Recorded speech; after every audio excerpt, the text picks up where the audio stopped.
Walang imperyo sa kasaysayan ng China ang nakapagpalawak ng kapangyarihan na kasing lawak at kasing lakas ng dinastiya ng Tang. May mga dinastiyang namuno sa China, ngunit ang Tang ang namuno sa mundong nakapaligid dito. Ito ang China sa kanyang pinakamataas na rurok, hindi matitinag na militar, nangingibabaw sa ekonomiya at walang kapantay sa kultura. Kapag binabanggit ng mga historiador ang ginintoang panahon ng China, ito ang dinastiyang tinutukoy nila. Sa kasukdulan nito, umabot ang Imperyong Tang mula sa tangway ng Korea sa silangan hanggang sa mga disyerto ng modernong Afghanistan sa kanluran. Ang kabisera nito ang pinakamalaking lungsod sa buong mundo. Ang mga hukbo nito ay kinatatakutan sa buong Asya. Maging ang mga kaaway nito ay kinilala ang emperador ng Tang bilang isang pinunong pinili ng langit. Upang ating maunawaan kung paano umangat ang imperyong ito, kailangan nating bumalik sa taong 618. Katatapos lamang pagdaanan ng China ang mga dekada ng pagbagsak at pagdurusa. Pinagod ng dinastiyang Sui ang mga mamamayan sa walang katapusang digmaan, malalaking proyekto sa konstruksyon at napakabigat na buwis. Unti-unti nang nagkawatak-watak ang imperyo. Sa gitna ng kaguluhang ito, lumitaw ang isang general na nagngangalang Li Yuan. Nagmarcha siya papasok sa Chang'an, idineklara ang sarili bilang emperador na kilala sa kasaysayan bilang si Emperor Gaozu at itinatag ang dinastiyang Tang. Ngunit ang tunay na pagbabago ay nagsimula sa kanyang anak. Noong 626, inagaw ni Prinsipe Li Shimin ang kapangyarihan sa isa sa pinakamadugong kudita sa loob ng palasyo sa kasaysayan ng China.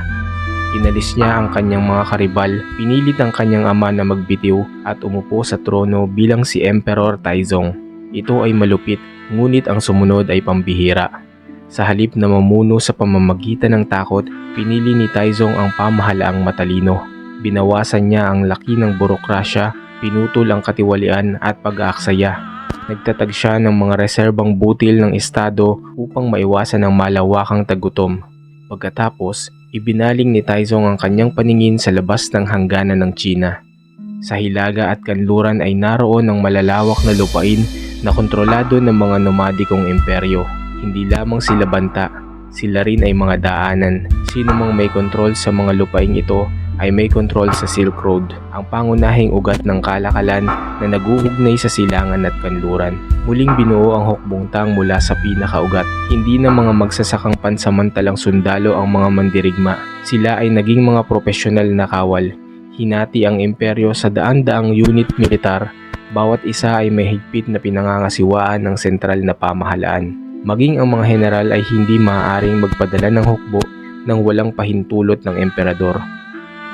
Noong 630, pinamunuan ni General Li Jing ang isang biglaang pagsalakay ng kabalyera sa mismong puso ng teritoryo ng mga Turk gamit lamang ang 3,000 sundalo. Napakabilis ng atake kaya nagising ang pinuno ng mga Turk na napapaligiran na ng mga kabalyerang Chino ang kanyang kampo. Sa loob ng ilang buwan, bumagsak ang buong imperyong Eastern Turk. Mahigit 120,000 ang sumuko.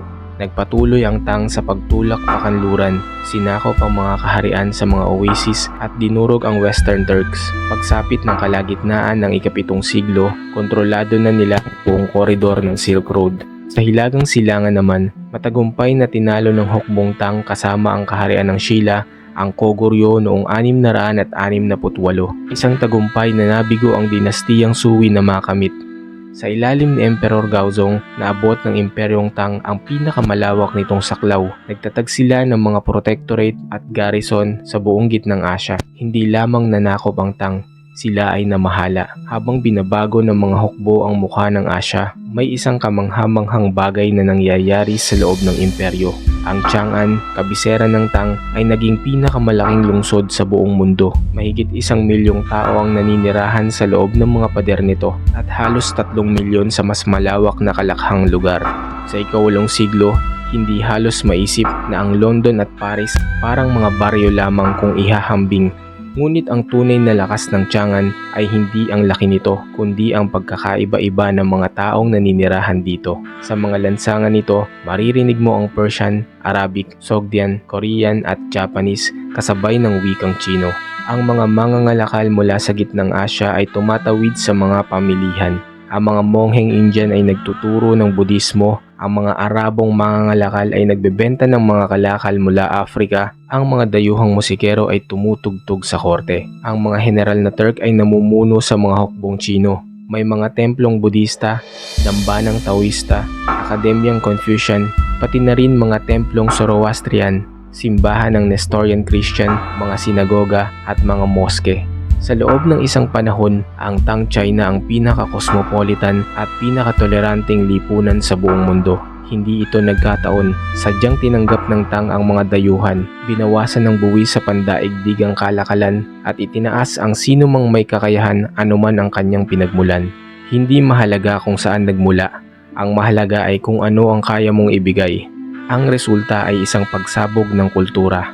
Siniguro at muling binuksan ng Tang ang Silk Road at ginawa itong pinakaligtas at pinakaproduktibong network ng kalakalan sa Eurasia.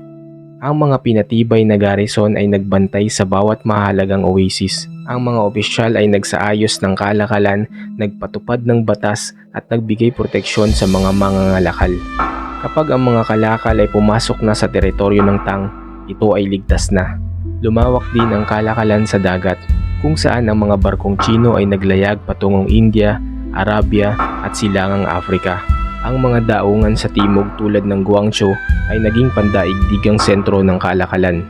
Ang yaman mula rito ang nagpondo sa lahat ng hukbo, infrastruktura, edukasyon at isa sa pinakamahuhusay na muling pagsilang ng kultura sa kasaysayan ng sangkatauhan.